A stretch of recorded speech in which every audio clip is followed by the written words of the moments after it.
Welcome back to Spilling Tea. Today, we're diving into a fascinating relationship pattern that almost everyone has witnessed at some point in their life.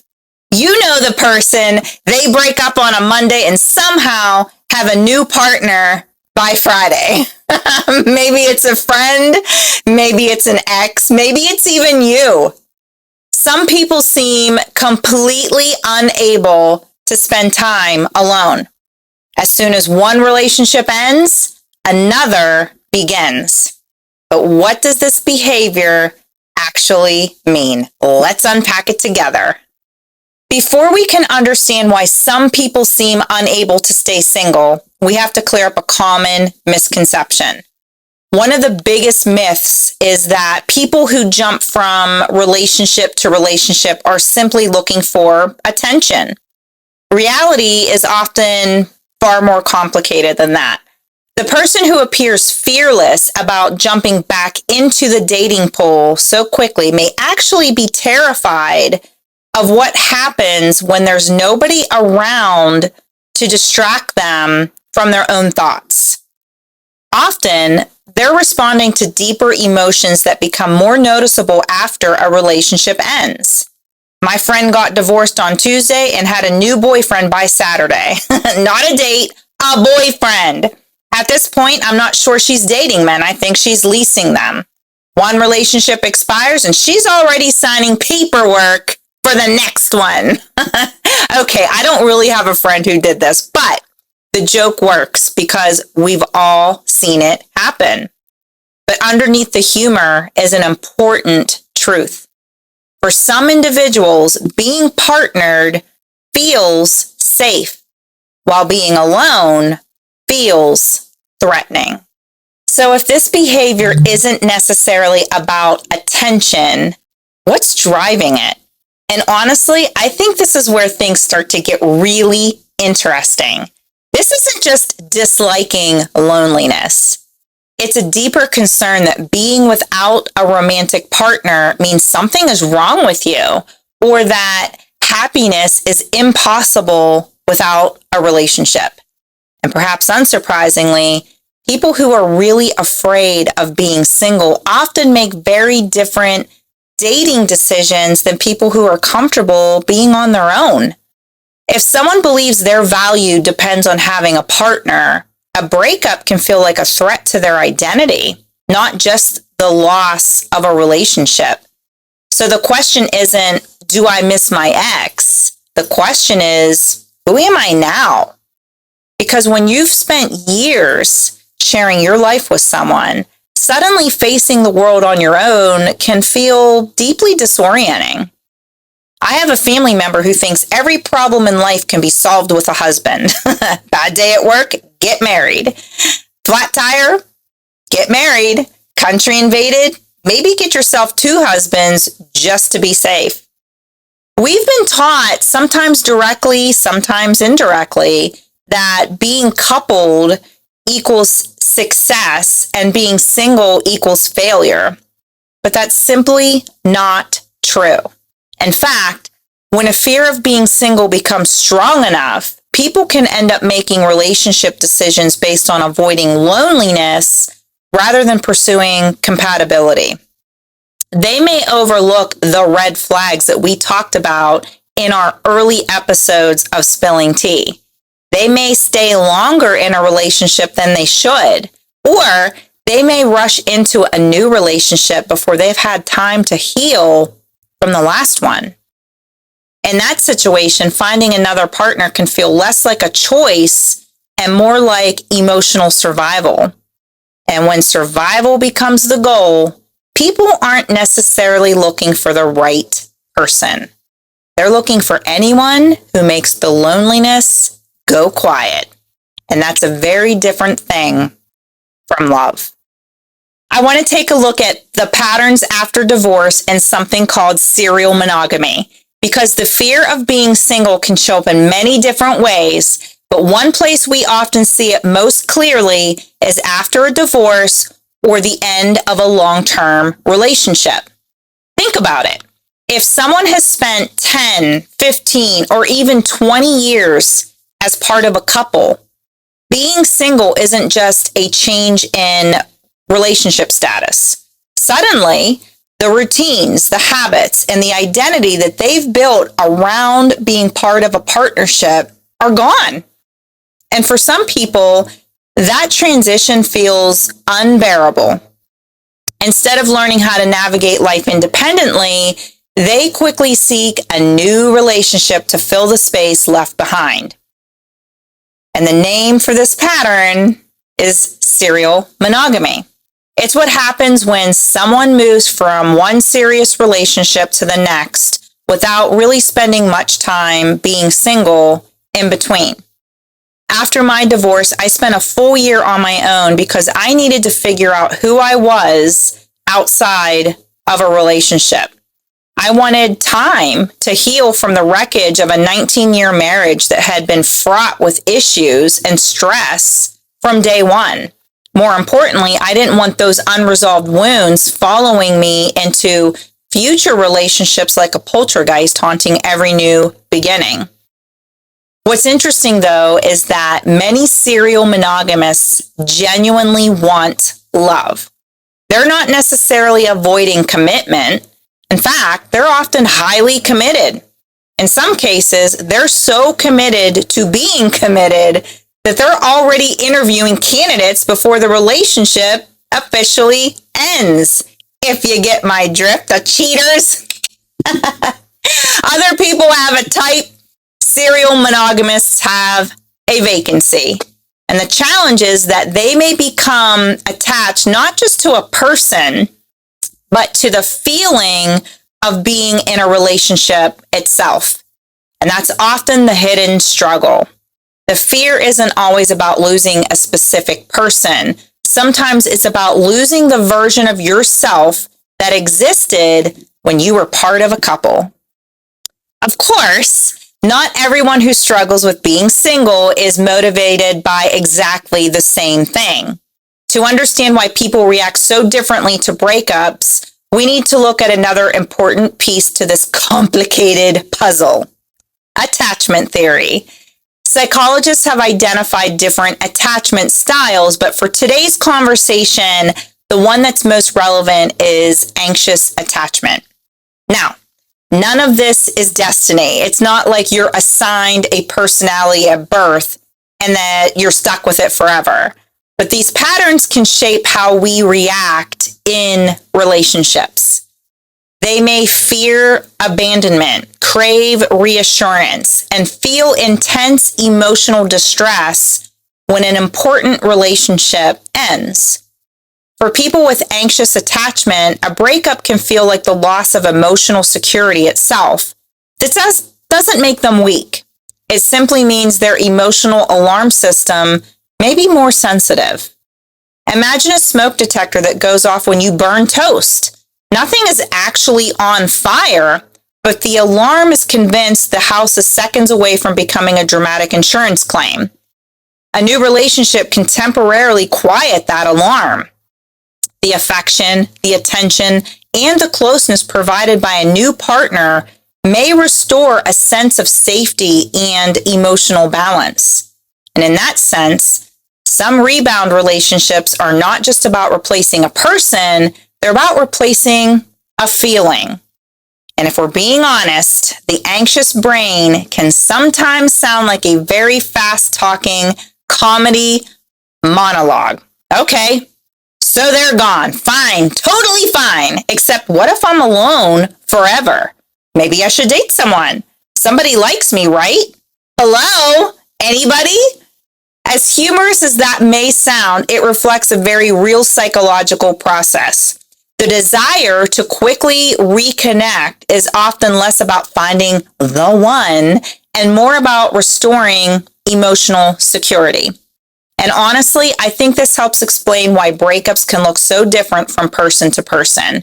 What looks from the outside like moving on too fast may actually be a person's attempt to regulate anxiety, regain stability, and feel emotionally safe again.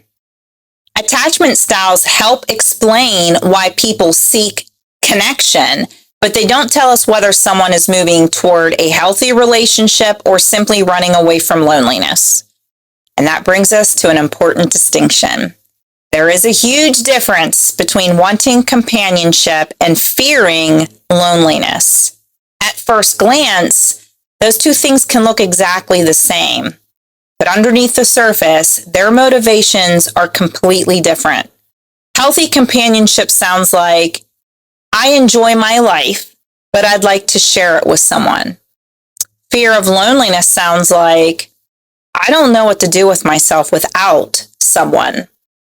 The minute you're single after 35, people stop asking about your hobbies and start asking if you've tried meeting someone.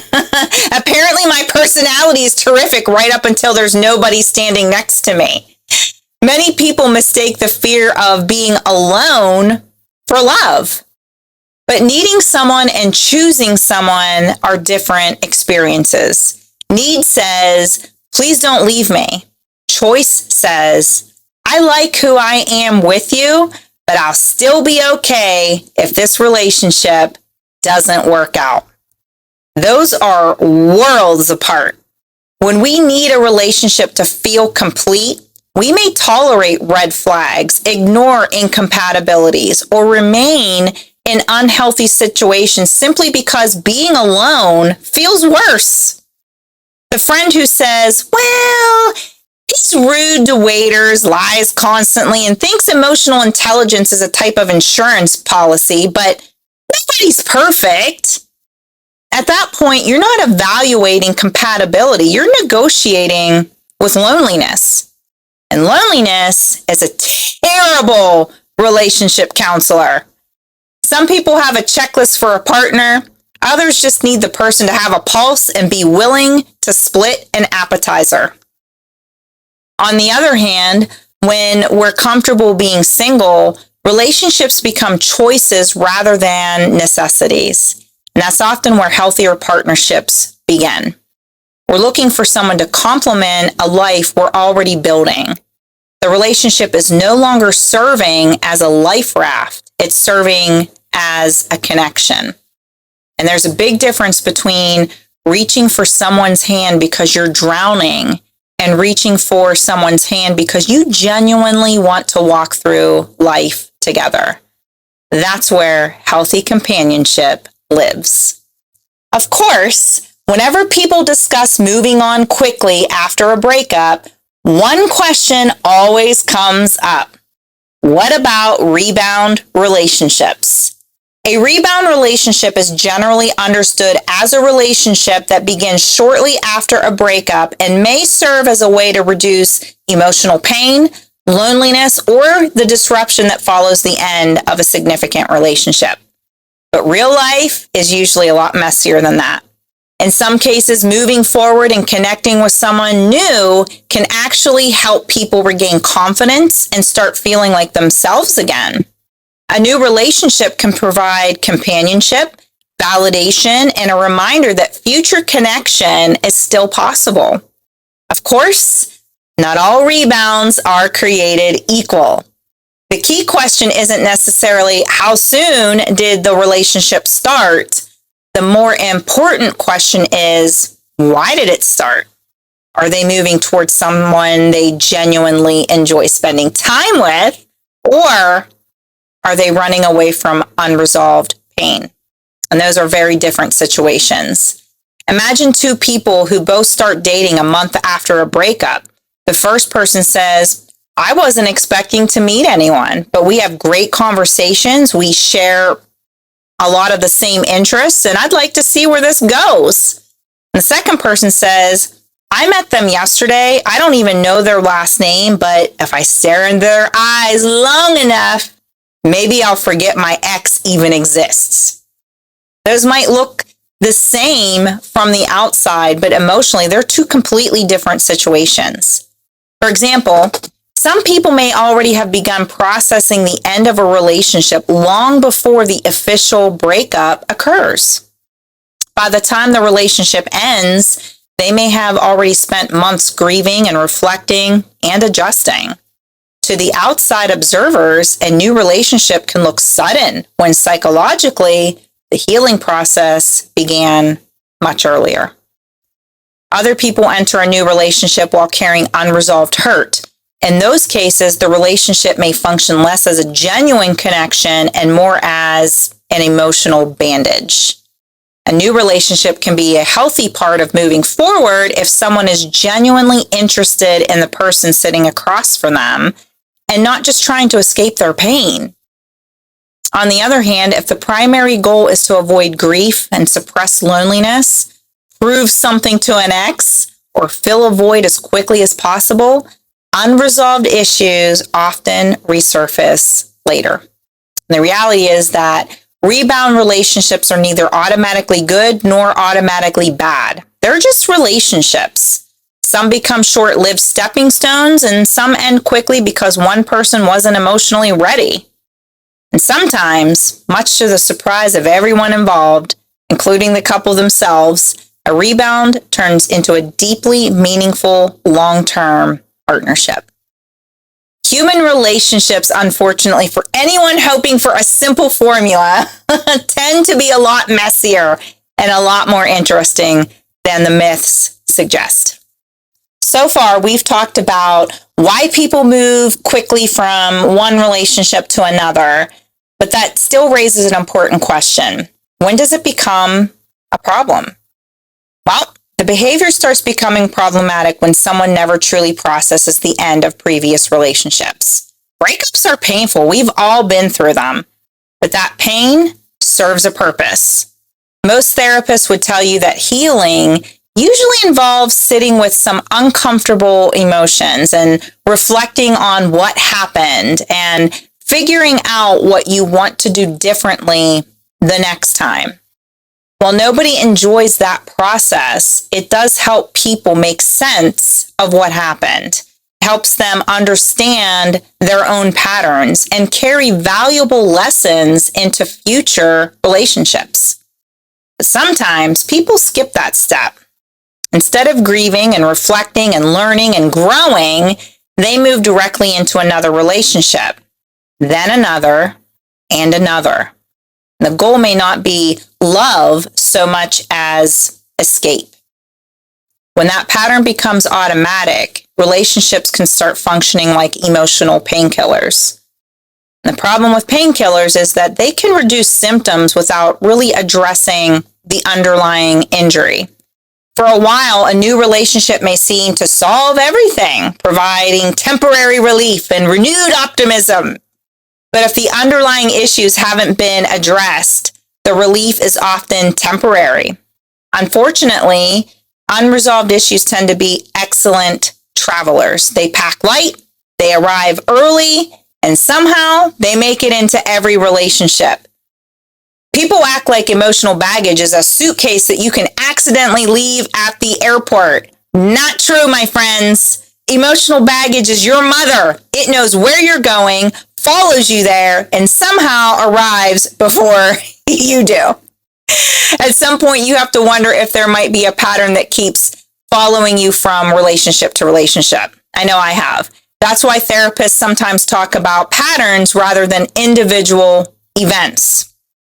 If one relationship ends because of poor communication, that may simply be circumstance.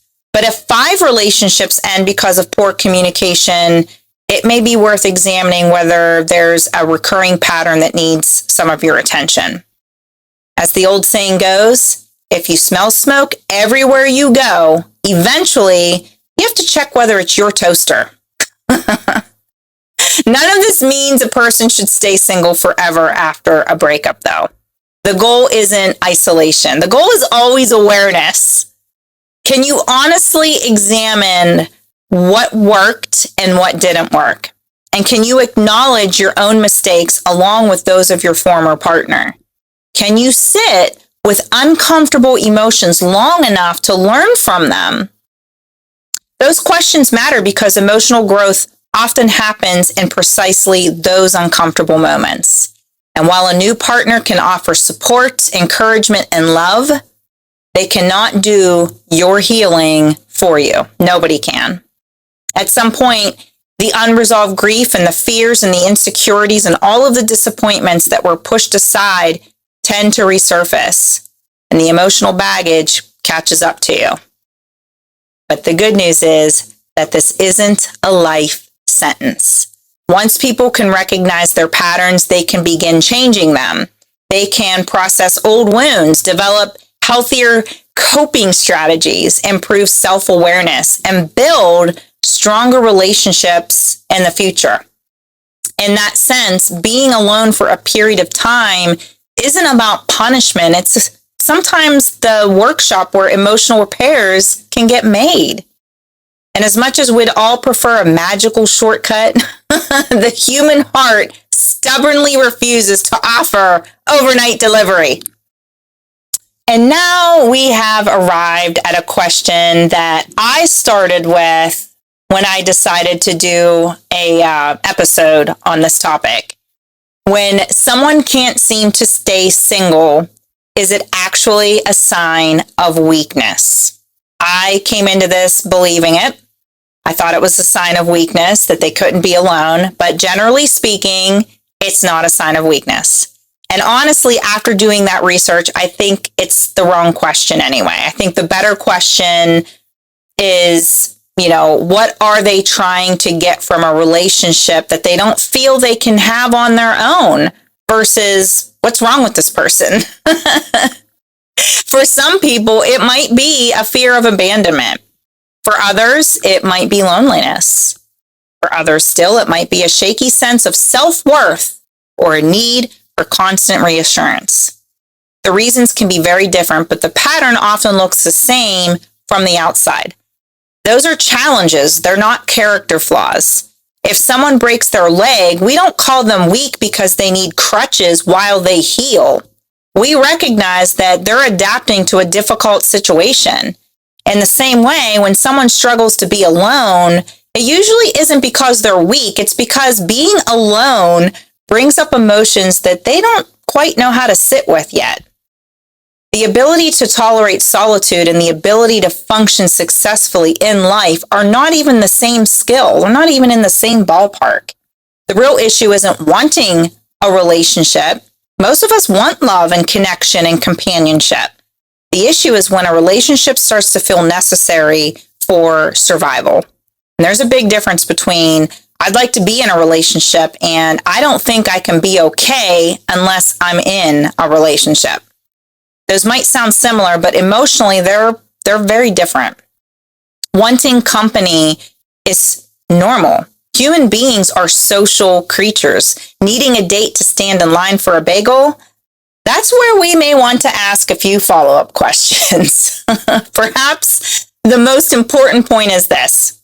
People are rarely helped by shaming them. If someone has difficulty being alone, calling them weak usually doesn't solve the problem. It often makes them feel worse about themselves, which can increase their need for reassurance and connection. Understanding the underlying causes is far more useful than judging the behavior. These patterns can be difficult, but they can also be changed. People can learn to develop self-confidence without constant validation. They can become more comfortable with solitude. They can build a stronger sense of identity that exists independently of their relationship status. And they can learn that being alone and being abandoned are not the same thing. Ultimately, the question isn't whether someone is weak. The better question is whether they have developed the emotional skills needed to feel secure when no romantic relationship is present at that time. For some people, the answer is yes. For others, it's still a work in progress, and that's okay. It's not weakness. That's just being human. So after everything we've discussed, what can we take away from all of this? Being able to enjoy a relationship is healthy. Being able to enjoy your own company is healthy too. The strongest relationships are usually formed when two people choose each other, not because they need each other to fill a void, but because they genuinely want to share their lives. If someone immediately jumps from relationship to relationship, don't rush to judge them. There may be fear, loneliness, attachment, insecurity, or unresolved pain beneath the surface. And while another person can support your happiness, they can't create it for you. Ultimately, the goal isn't to stop needing people. It's to learn how to be okay with yourself, whether you're in a relationship or not. Because when you're comfortable with yourself, relationships stop being lifeboats and they become partnerships. Because when you're okay on your own, love becomes a choice instead of a rescue mission. And that's where some of the healthiest relationships can begin. Thank you so much for listening to today's episode of Spilling Tea. I'm your host, Colleen. Thank you and good night.